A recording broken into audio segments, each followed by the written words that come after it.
Hey YouTube, Abby here. In today's Overwatch video, I'm going to be coaching the Mercy player Mayfairy. I'm sorry if I butchered the pronunciation. I did my level best over there. I'm also going to try and not do a lot of editing in this video and just try to do it like in one go, since that's possibly the most comfortable way for me to do stuff like this if I'm not doing it like on a live stream or like in a live Discord call. So just bear with me as we go through this VOD, right? I have watched the entirety of the VOD. Now, I know it's a quick play game, but I'm going to do my best to provide you some advice. There's a lot that you do right, and there's not much that you do wrong. So it's important for you as a Mercy player to understand what is the right thing to do and what are the wrong things to do. A lot of it has to do with panicking and using your Valk the wrong way, right? And most importantly, positioning. Positioning in Overwatch is everything. You need to know where to be, when to be there, at the right time to get the most value out of any hero and their kit, right? And that just comes with playing the game a lot. And you get the feel for it, right? And also watching other players as VODs at high levels of gameplay to see how they push that hero to the absolute limit. Anyways, the most important thing, personally for me, when I was learning Mercy, the most important things for me for Mercy was that I wanted three things, right? Do I have a way to get in and follow my DPS? What I mean by that is, do I have line of sight on my DPS, right? The next important thing is, do I have a line of sight on a target that can help me get out, which is usually my other support? And most importantly, do I have natural cover? And I'm very impressed because when you start off this game, you meet all three of those requirements. I don't know if you're aware of it, but you do right here. Have a look at this. You got this natural cover here with this car, and you can just crouch and kind of hide behind it. You have access to the Bastion, who you can already comfortably pocket from here, and in case he begins to go deep, but which he shouldn't, but in case he does and he's popping off, you can follow him. But most importantly is that in case there's a flanker coming after you from this route or somebody walking in to pressure you, you can easily just use the Zenyatta to try and kind of run away. Now, I know this teamfight kind of falls apart because the Reinhardt over here is playing Overwatch 3. Like, I know we're getting Overwatch 2, but this guy is playing Overwatch 3. He's playing 1v6 simulator while all of us are getting ready for 5v5 on the side. And I know this teamfight falls apart, so it's very difficult to coach it. And you played this perfectly fine. There's legitimately nothing you could have done to try and bail out bad players. But the only advice I can give is, when you are playing around a lot of bad players, which is going to be the case in low elo gameplay, you want to make sure you don't make their mistakes. Now, for example, in this team fight, right, you lost the Reinhardt early. When you, especially main tank, right? If you lose the main tank early, everybody needs to start backing off. You need to start telling people, fall back, group up with me, get out of their, voice lines or in the voice chat. You need to tell them to get out of there and start moving back and regrouping with the Reinhardt and then taking another team fight. Because what happens in a case like this is that the enemy team, like in this case, it's legitimately a 3v6, right? So you're just going to feed so much ult charge. And the worst part about feeding is not just the fact that you feed so much ult charge, it's also the fact that your own ult bar, like the bar that you got that you're charging up, it loses all momentum. Like, what I mean by that is that you'll stop building your own ult. Like, because you've died, there's no way for you to impact that. And trust me, that makes a big difference. Like, for example, you stayed here and you thought, oh yeah, maybe these two people can make a difference. It didn't work out. You stopped at 45%. Now imagine, right, if you walked, like, you lost the Rhine, you slowly backed up, the enemy team started to push in, then you backed up even more, you used this mega room, can come in handy, right? You walked back, and at this point, the Rhine is like almost back, right? So because you stayed alive, not only did you build your ult charge, you were able to stay alive. They weren't able to take advantage of you and, punish you and stagger out your death. But also, by the time this Ana and Ryan come back, you can continue to build up Valk so that, let's say that you do get a big grouped up team fight for this point over here. All of you are grouped up and you can go in together and just pressure the enemy team now that you have Valk, right? And actually, the second half of the game, almost like all the mistakes you make, you stop doing it in the second half of the game, which I was really impressed by. Again, I don't know if you are aware of it or not, but I will make you aware of what you did right and what you did wrong. So the next thing that I wanted to talk about is some of the stuff that I saw over here that I just thought was unnecessary. So for example, when you came here, you used the staircase to get up to, your teammates, right? Use Guardian Angel over here. I would argue that it was not needed, but that's fine. And like you took a little bit of damage, and for no reason you just kind of dropped off. Like I think you panicked over here and decided, oh, I might die. I don't want to die, and it's just better I get behind some form of cover. Okay, here's an alternative advice, right? Sorry, an alternative solution. Rather than like dropping yourself off, breaking the beam or something like that, and risking your teammate dying, when the little like choke or whatever, like the area that they're shooting through is this small, all you have to do when you're in a spot like this is just move out of the way. Maybe you could have like positioned over here to begin with and just like kind of like AFK'd over here and pocketed the Junkrat, and you would have been fine. That's legitimately the best thing that you can do. Okay, so it's fine. It's just a small thing. It doesn't matter a lot in these lower elo games, but once you start to go in higher elo, it does. Now, this little area here, this whole sequence that's coming up, there's a lot of mistakes that happen here. That again, you make all the adjustments later on, but it's important to know everything that went wrong here. Up until now, you're perfectly fine, right? Up until now, you're perfectly fine. And now we reach this stage here where our Reinhardt overextends. He's over here. He's over there. Hold on, just give me a second. He's trying to go in. He doesn't want to lose the point, but there's just one problem. You guys have already lost the point, and there's no point in overcommitting to this. Rather, it's better you position for the next team fight, right? I know, in Overwatch, you need a lot of people to be doing a lot of the right things to even be able to win. Regardless, though, the best thing that you can do for this scenario, again, is just back out. This guy, like the Reinhardt on your team, he's feeding, right? And again, what happens next is, again, I think this was a panic play. If I'm wrong, then feel free to correct me and tell me your thought process. But once your team was beginning to get pressured over here, sure, you got 2 picks, but you're still in no position to retake the point. Not only do they have spawn advantage, they have a complete positional advantage over you guys that if you try to like pass through this narrow choke, they can easily burst you down. Like just look at their DPS line. It's Hanzo and Cassidy. That's terrifying. And on top of that, the icing on the cake is the Moira and the Sigma. And at the moment, they're the ones looking down this choke. So the reason this Valkyrie is bad is because Valkyrie is not a reactive tool in the game. It is more of a proactive, engagement-based ultimate, and that's where it shines the most. Not only that, right? How much AoE healing did you actually do here? Just for like 2 seconds, when they were in that little room, did you get the AoE healing in? And then after that, it's single target healing on the Ana. Sorry, Junkrat, single target healing on the Soldier, and then single target healing on the Ana. So we don't even get value out of this Valkyrie, and we're already getting pushed back. So it's just not a good Valkyrie. I don't know how else to talk about it. This is just not a good Valk. And how do you know if it was a good Valk? I'll talk to you about it. There's just one last thing I want to coach you out of, because this is the final mistake that you made. And then after this, you did not make any more mistakes. Now, unfortunately, you start to get flanked here, and I noticed that you were slowly turning your mouse towards it, which meant you were aware. I know in this VOD, I have the sound off because I couldn't focus, to try and coach. So just bear with me. So I'm sure you heard the Moira and you were like, oh shit, I need to get out. So you're turning the mouse around and looking for a way out. But this, like, unfortunately, you can't do much here. This is kind of the downside of, everybody getting staggered.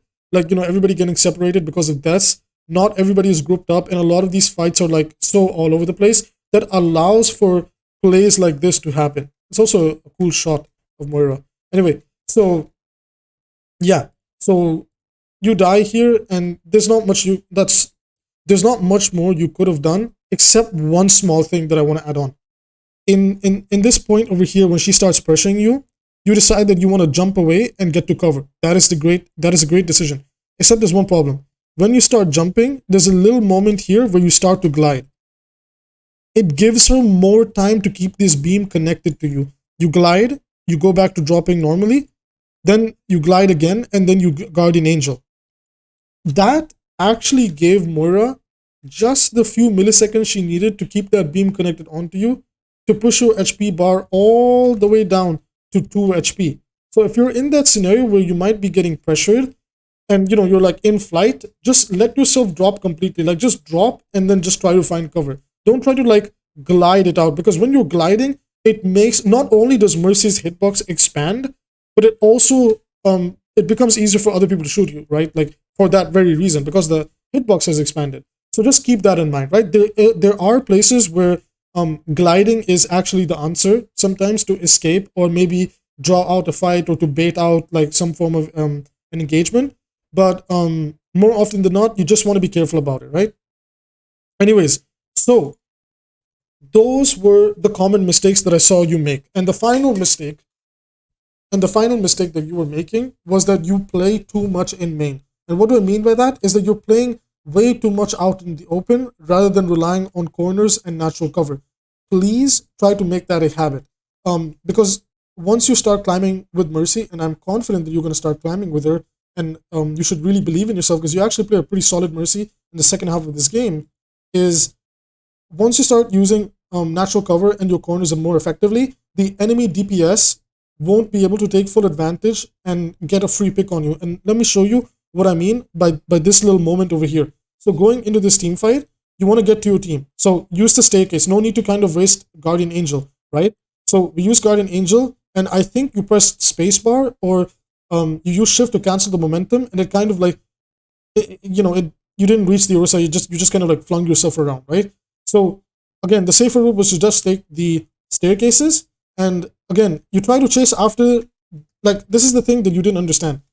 The healing beam was connected to the Junkrat, and because it was connected to the Junkrat, it took priority. I believe this is a setting that you can actually turn off and just fly to the person you're aiming, so mess around with the settings for her. I don't know if you were aware of that or not, and if you now know it, then that's great. So that actually kind of ruined your opportunity to maybe get to this Orisa and heal her. Regardless though, this Orisa is a free kill for the enemy team, and it's just a matter of time. It's better for you and the Junkrat to kind of back off, right? But I'll show you what I mean. Because you're in main, look how you were the only target that kind of got caught by this ultimate.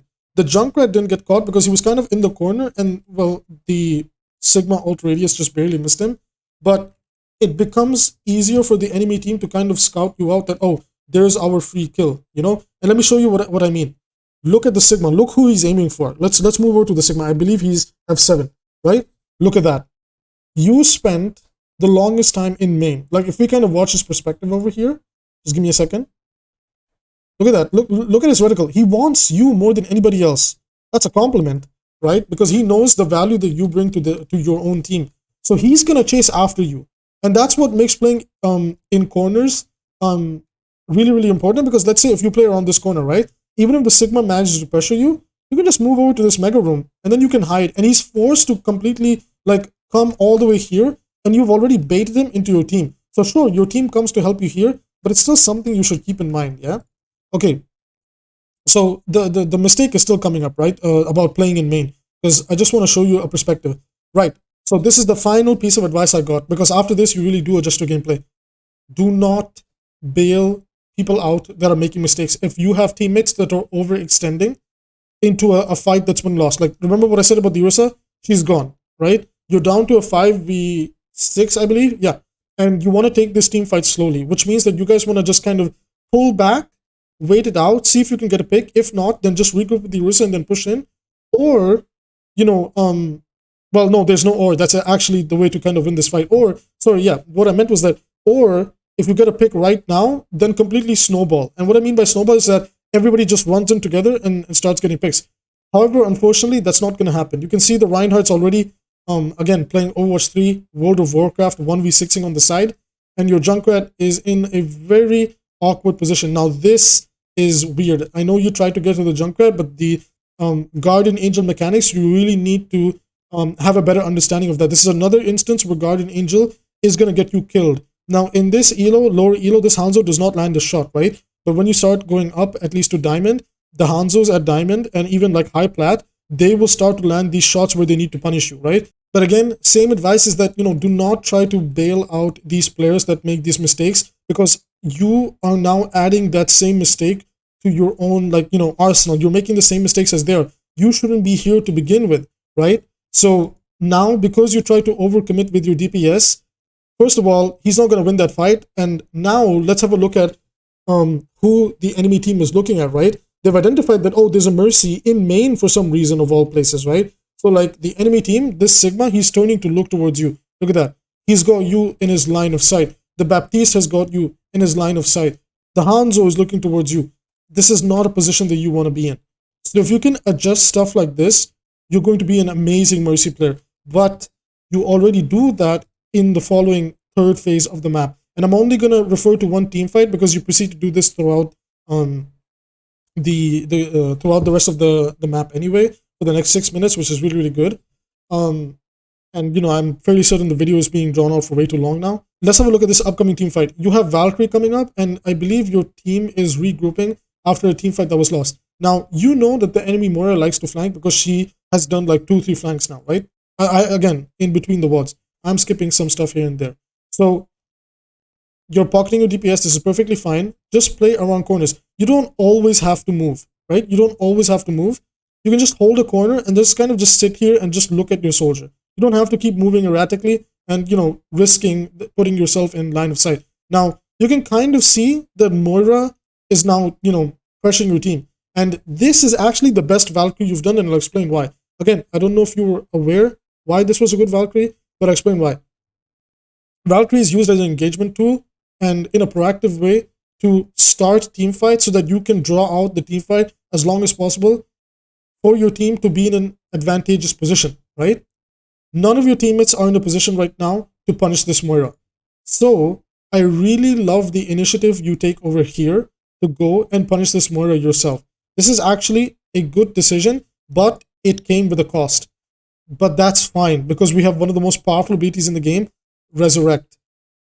Always remember, if you're going to take risky plays like that where you pull out your blaster, you are taking away a lot of resources from your team. The only way to make up for that is by having res, right? So try to, you know, keep that in mind when you do go for these blaster plays. That was a great Valk, and from this point on, your team starts to turn the momentum around, and you actually start to do really, really well. So again, this is Hanzo behind you. Again, see how he's missing all these shots? Like, if this was a higher elo Hanzo player, he's going to land a lot of those shots. But because he didn't, you're able to punish him, and you sent him straight back to spawn. Good job. That was some good stuff.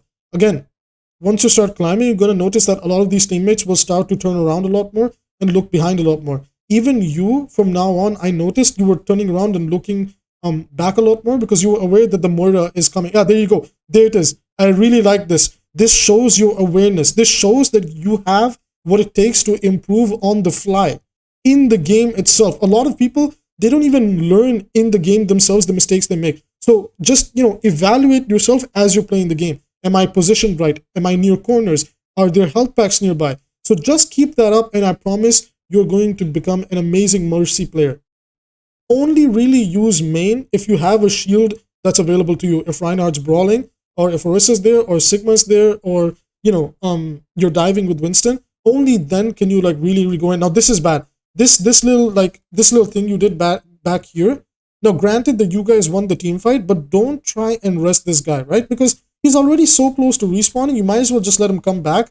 Then, you know, risk yourself completely walking all the way here. Your team is all the way back here. And, you know, all it takes is for like somebody to just drop here, see that there's a Mercy standing here, and punish you. So, you know, again, be careful. This is a little bad habit. So again, one bad habit we've seen a lot in this VOD is that you overextend a lot.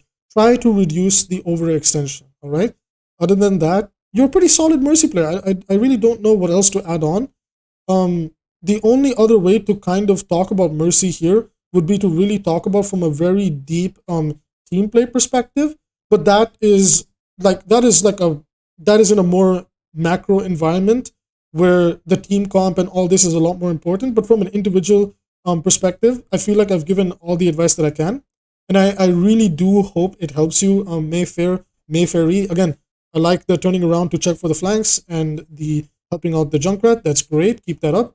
And yeah, I just hope the advice and coaching does help you out. And of course, if you want me to have a look at the you know, more VODs, because it's really important to keep in track of your gameplay. And you know, like, oh, like, for what I mean by that is that, oh, like, oh, 1 week ago I was doing things like this, but like 1 week later, or even 1 or 2 days later, I'm not making these same mistakes anymore. I'm not overextending. I'm not feeding. So all of that is important. With that being said, thank you so much for watching this video. I sincerely hope that anybody, and including Mayfair, enjoyed the video, and that if you're interested in more coaching, then just let me know. Get in contact with me through the comment section, or Twitter, and I'd love to help and coach more Overwatch players to get better at the game. With that being said, that's the conclusion of this video. Liking and subscribing are free ways to support the channel, and I'll see you guys in the next one.